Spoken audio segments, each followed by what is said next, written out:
this studio where she's dancing and she's a dancer obviously, and they kind of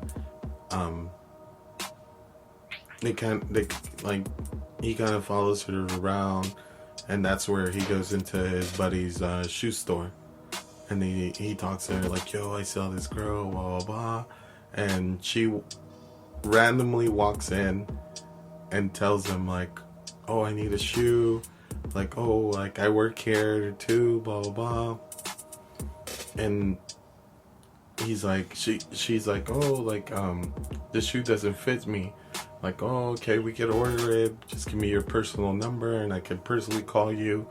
And she's like, you know, I don't like people following me. He's like, what? Wait, what? Excuse me? She's like, yeah, do you do this all the time? And he's like, no, I'm really sorry, like, I've never done this before. And then he's like, would you like to go get some coffee? And then she acts like she's not into it, and she's like, you know, I just want you to order these shoes, here's my number, call me when you get the shoes in. And then when he looks at she writes it down on the shoebox, and she actually writes like a little letter to him, or a little note like, oh, meet me at this spot, meet me at WICKER Park. Yeah, exactly. And yeah, so then he's stoked. I love it's like that's like a little flashback, right? Yeah, of how this relationship started. Yeah, because he after this flashback, he actually steps into the shoe store with Luke, and he's like, yo, he's like, guess who I ran into, or guess who I know is back? And he's like, who? Lisa. And Luke is like, Lisa? The Lisa? I'm like, yeah. And he kind of like, he's in shock. Everybody, like, because I think they didn't know what happened or why she left. Just like up and left. It feels like the earth swallowed her. And so he's like, yo, you gotta let me borrow your car, because I need to go, because I guess he found a card with her address. And so he's like, yo, it's like, and Luke told him, you better be back by 6:30 because I have a date, and I've been trying to get at this girl for a long time, and she doesn't wait for anybody. And Matt just like, all right, I'll be here by 6. But while he goes investigate, he takes so long, which is kind of like a dick move.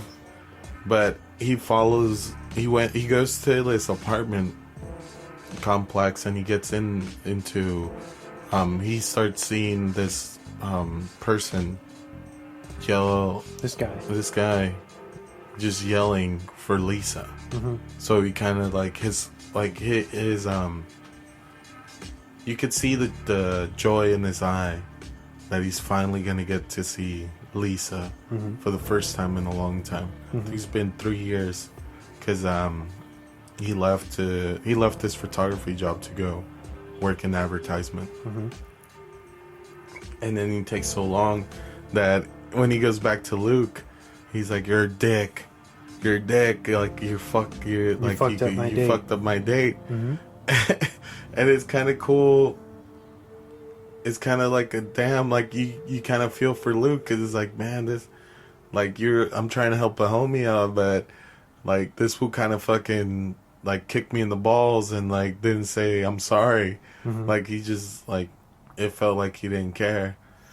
Which ironically, it's funny because he's like, dude, you can still go do it. You can still go go ask her out. You can still go hang out. He's like, you don't get this girl. This girl's like super like she don't play. Yeah, she don't play, and I don't want, like, she's not gonna want to date me anymore. Which we get a call from the mystery girl that he's trying to go on a date with, and she's basically Luke is like, I'm really sorry. I know it's late. My buddy Matt, he borrowed my car, and he just, he didn't come back on time like I told him to. I'm really sorry. And then she says, okay, well, I want to talk to Matt. And so Luke passes him the phone, and Matt's like really kind of taken aback, like, why the fuck does this girl want to talk to me? Like, I don't know who she is, And so he gets on the phone, and this mystery girl's like, oh, so your friend Luke, he's full of shit, right? Like, you didn't take his car. And he's like, no, yeah, he is making it up. I took his keys without permission. I took his car without him knowing. And she's like, oh, okay. And he's like, I'm really sorry. I'm just on this kind of mission to find this girl, like the girl of my dreams, this girl that, she left me suddenly, and she's back. I think she's back in town, and I'm just trying to find her. And then the girl, like, super weird, is like, you should find her. Go, like, you should do that. Like, don't let her slip through your fingers, And he's like, oh, okay, thank you. And he gives the phone back to Luke, And then we kind of go from there, where we get another flashback to when Matt asked Lisa to move in. And Lisa's kind of taken back to, like, oh, like, should she's like, she doesn't really answer him, and you don't really know, you're kind of nervous for him, or the way that the scene is kind of set up is like, you don't know what her answer is going to be, right? Yeah, because she's just like, oh, like, I have something very important to tell you, but I can't tell you right now. You're gonna have to meet me at our spot. And, like, you have to meet me at Wicker Park. And he's, like, taken back. He doesn't know what's going on. So when he goes to Wicker Park, she never comes. And he's, like, disheartened. He's broken up about it, and he goes back to the apartment. And he sees his answering machine, but there's no message there. So he's kind of like, what did I do wrong? Starts crying, starts ripping off the pictures that he has on the wall with her and everything. And then, like, the scene ends with him just, like, laying on his bed, just crying himself to sleep, which is, like, one of the saddest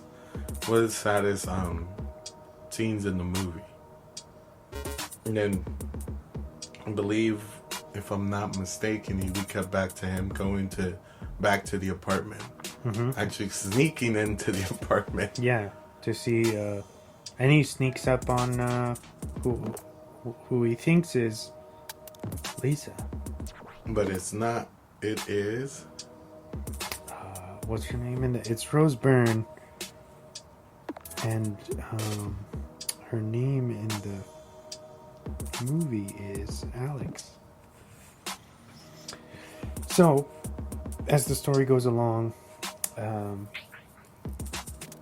Alex poses as Lisa.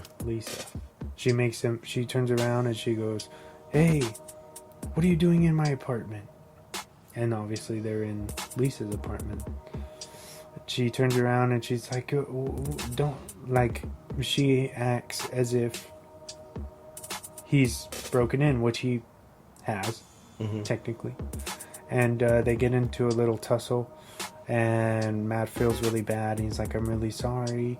And weirdly enough, Lisa, or Alex, she's like, oh no, this guy, he's really obsessed with me, and he won't stop hanging around.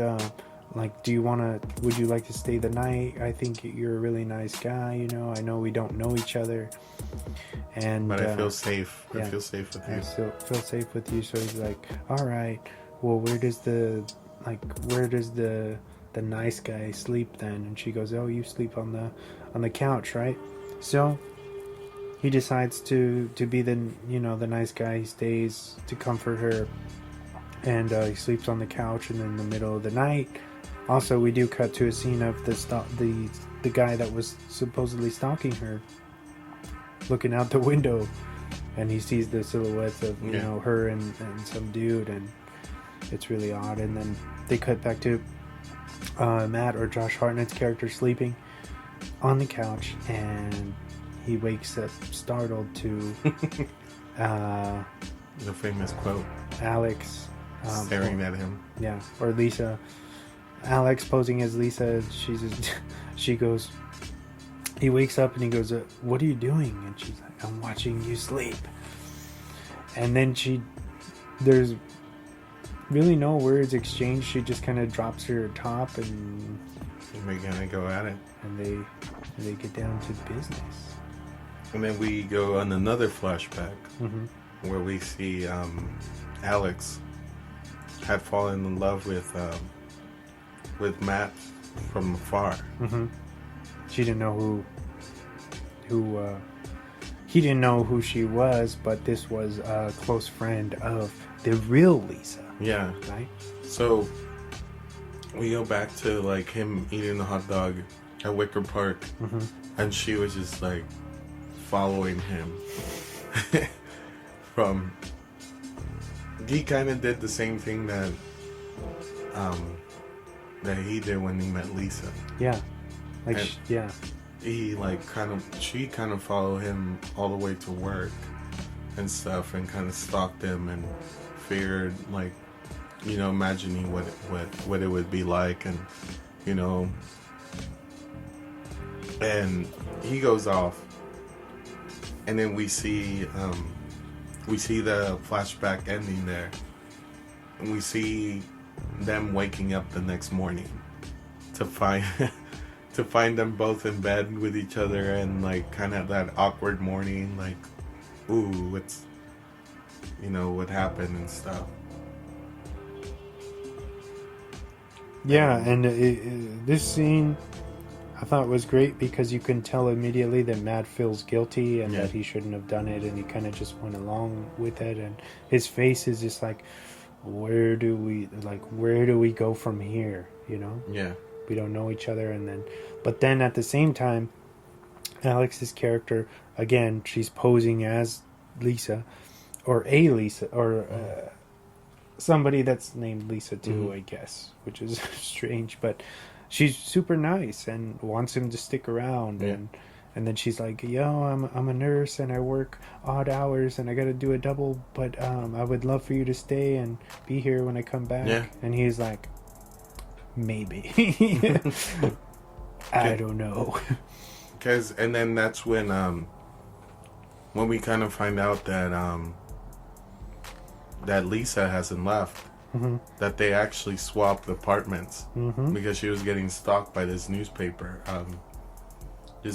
guy, this man from the newspaper. So then Luke kind of sneaks into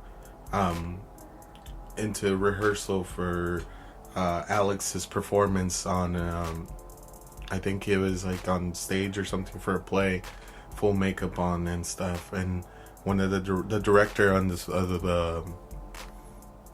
the whole play was like, "Come on, you're playing a character.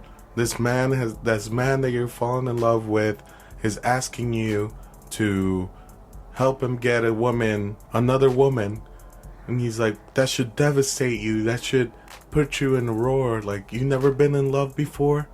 And her remark was like, "Yes." And then we get to another scene and stuff. But I thought that was so so good to the performance of what's going on in her real life, That was just basically what was going on. Like, she was like garnering she was basically helping somebody else grab the love of it, or her imaginary love of her life. She was helping Lisa get Matt's attention, you know. And then we cut to sorry,